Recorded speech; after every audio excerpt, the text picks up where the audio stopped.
ভণ্ডামির নাম ইসলাম নয়। ভণ্ডামিকে না বলতে হবে। ভণ্ডামি যেখানেই হোক, এই বাংলাদেশে দুই ধরনের ভণ্ড আছে। কিছু মানুষ ভণ্ডামি করে কোনো মাজারে, আপনি মানেন বা না মানেন, কোনো মাজারে কিছু লোক ভণ্ডামি করে, আর কিছু লোক ভণ্ডামি করে এই একই ছুরি দিয়া সবাইকে জবাই করে। মন্দির পাহারা দেয়, মন্দির পাহারা দেয়। বেশি দিন আগের কথা না, এই বাংলাদেশে এত উদার মনের মুসলমান মন্দির পাহারা দেয় আর মসজিদ জোর করে দখল করে, মাদ্রাসা দখল করে, মাজার ভাঙে। মাজারে যেই অলি শুয়ে আছেন ওনার কোনো দোষ আছে? উনি কি ভণ্ডামি করেন? ভণ্ডামি যারা করে তাদের সাথে ফাইট করো, সেগুলি বন্ধ হোক, আমরাও বলি। এই দুই ধরনের ভণ্ডামি আছে। যুবকদের উদ্দেশ্যে আমি যেই কথাটা বলবো, আমি শেষ করতে চাই, আমার ভাই যারা জীবনে আরেকবার আপনাদের সাথে আমার দেখা হবে আমি জানি না। আমার জীবনে এমন অনেকবার হয়েছে কারোর সাথে আমার দেখা হয়েছে।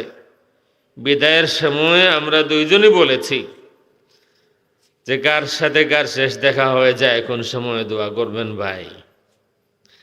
1 বছর যায় নাই, এর আগে আমাদেরকেও বিদায় নিয়েছেন। বিশেষ করে আমার এক ভাই, আমি ওয়াশিংটন থেকে আসতেছি, বায়তুল মুকাররম মসজিদ, ফিলাডেলফিয়াতে একটি মসজিদ আছে বায়তুল মুকাররম নাম, এই মসজিদে জুমা পড়লাম। জুমা থেকে বের হয়ে কবির ভাই নাম, চট্টগ্রামের, ওনার সাথে দেখা। 1-2 মিনিটের কথা। বিদায়ের সময় আমি বললাম, কবির ভাই, ইয়াং মানুষ তিনি, আমার থেকে অনেক ইয়াং, কবির ভাই দোয়া করবেন, আগামীকাল আমার মক্কা মদিনা শরীফের সফর, কোন দিন কার সাথে শেষ দেখা হয়ে যায়। আমার শনিবার দিন ফ্লাইট ছিল, শুক্রবার দিবাগত রাত সম্ভবত মাগরিবের পরেই, জুমার পরে আলোচনা, মাগরিবের পরেই, আসরের পরে কল আসলো যে কবির ভাই হার্ট অ্যাটাক করে ইমার্জেন্সিতে। এসার পরে খবর আসলো নাই। রোববার জানাজা হলো, আমি ফ্লাইট ক্যান্সেল করে জানাজায় শরীক হলাম। আমার যুবক ভাই যারা আছেন, যারা শুনছেন, পরবর্তীতে শুনবেন, আপনার সাথে আমার জীবনে আর একবার দেখা হবে আমি জানি না, আপনিও জানেন না। আপনার যে মা জননী ঘরে আছেন, হয়তো কারো কারো আছেন, আপনার আব্বাজান ঘরে আছেন, আজকের দিন আগামী বছরও আসবে। আজকের 26শে ডিসেম্বর আগামী বছরও আসবে। এমন হতে পারে আপনি থাকবেন, আপনার মা থাকবেন না, আপনার বাবা থাকবেন না। এই কারণে যে এই কথাটা আমি বলবো, নিজের এই মূল্যবান জীবনকে নষ্ট করবেন না। চেষ্টা করবেন,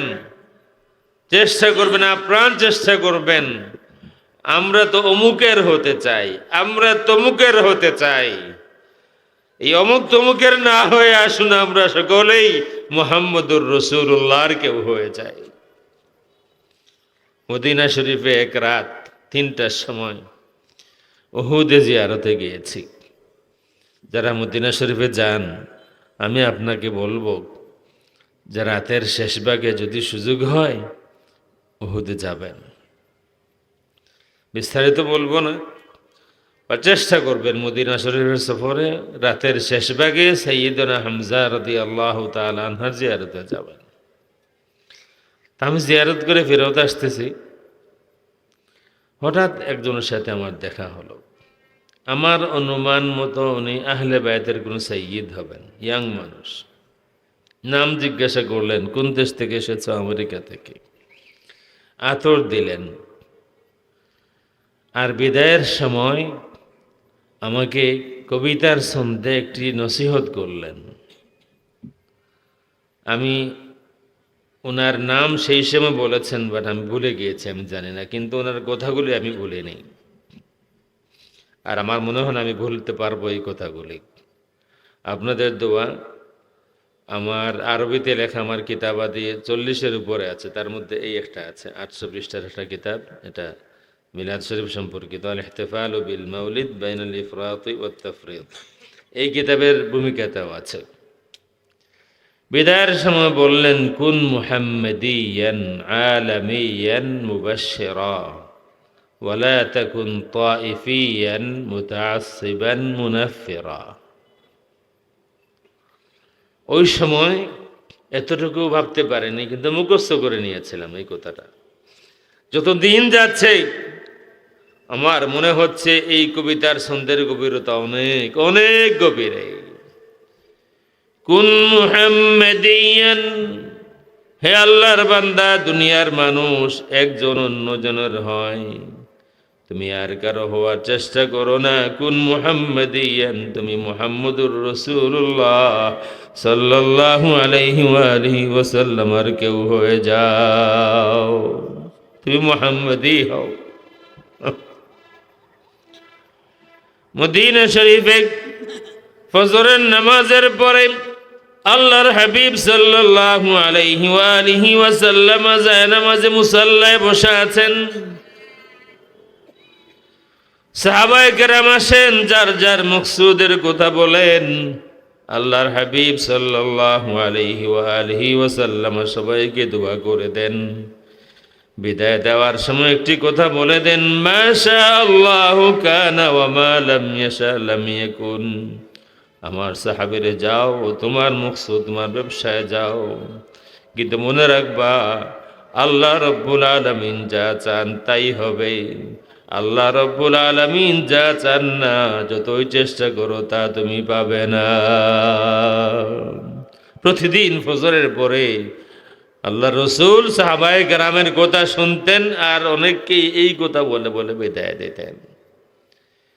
একদিন ফজরের নামাজ শেষ হয়েছে, তাসবিহ তাহলিল শেষ হয়েছে। আমাদের আরেকটা বিষয় হলো, প্রতি নামাজের পরে তাসবিহ তাহলিল আসে না নাই? আসে না নাই? আমরা পড়ি? বলেন না, আমরা পড়ি? আজকে মাগরিবের নামাজ আমরা মসজিদে মোটামুটি অনেকেই পড়েছি। আমরা কেউ কি পড়েছি? মুরব্বী দুই একজন হয়তো পড়েছেন, বাট ইন জেনারেলি আমরা কেউ পড়ি নাই। আমরা কি করে মুহাম্মদী হব, কি করে রসুলের কেউ হব, যদি সুন্নতের প্রতি আমার আগ্রহ না থাকে? বলবেন যে সুন্নতে মুআক্কাদা নামাজ আছে, এই কারণে সুন্নতে মুআক্কাদার দাম বেশি, কদর বেশি, আমরা সুন্নতে মুআক্কাদা আগে পড়বো। ঠিক আছে, পড়েন। যদি এমনই হয় যে আপনি যেই মাসালা মানেন সেই মাসালা হলো সুন্নতে মুআক্কাদা, যেহেতু কদর বেশি, নফল জিকির আজকার তাসবিহ তাহলিল থেকে আওরাত থেকে, তাইলে সুন্নতে মুআক্কাদা পড়েন, তারপরে বসে বসে তাসবিহ পড়ুন। কিন্তু কেউ তো পড়ি না আমরা। এই যে শুধু সুবহানাল্লাহ সুবহানাল্লাহ, এই যে 33 33 33 বা 33 33 33 আর একবার লা ইলাহা ইল্লাল্লাহু ওয়াহদাহু লা শারীকা লাহু বা 33 33 34, এগুলো যদি প্রতি ফরজ নামাজের পরে পড়া হয়, প্রথমত সুন্নতের উপর আমল হলো, রসুলের সাথে কানেকশন বাড়লো। ইয়া রাসূলুল্লাহ, আপনি নামাজের পরে পড়তেন, আমিও পড়লাম, সব হোক বা না হোক সেটা পরের বিষয়, আমি আমার রসুলকে অনুসরণ করব। রসুল পড়তেন, আমিও পড়লাম, আর সব তো আছে।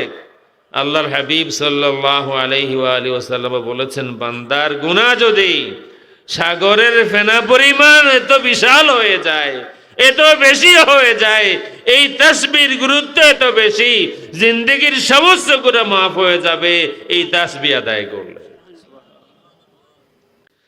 প্রতি ফরজ নামাজের পরে বাদাল মাকতুবা কেউ যদি আয়াতুল কুরসি পড়েন, তাহলে আল্লাহর হাবিব সাল্লাল্লাহু আলাইহি ওয়া আলিহি ওয়াসাল্লাম বলেন যে প্রতি ফরজ নামাজের পরে আয়াতুল কুরসি পড়ে, এই লোকটা জান্নাতে দাখিল হতে এতটুকু বাকি যে তার মওত হয় নাই, মওত হলে সাথে সাথে সে জান্নাতেই।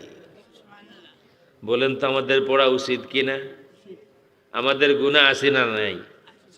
আমাদের সকলের গুনাহ আছে না নাই? আছে, গুনাহ আমাদের সকলেরই আছে। এটা তো আল্লাহর দয়া যে আমার গুনার কারণে আমার চেহারা পরিবর্তন হয় নাই। তা আল্লাহর হাবিবের মায়ার কারণে, রসুলের ইজ্জত আর আজমতে আল্লাহ রাব্বুল আলামিন আমাদেরকে এই দয়া করেছেন। নাফরমানের কারণে, বেঈমানের কারণে, গদ্দারির কারণে আমাদের সুন্দর চেহারা ময়লা হয়ে যায় না, মানুষ শরীক হতে।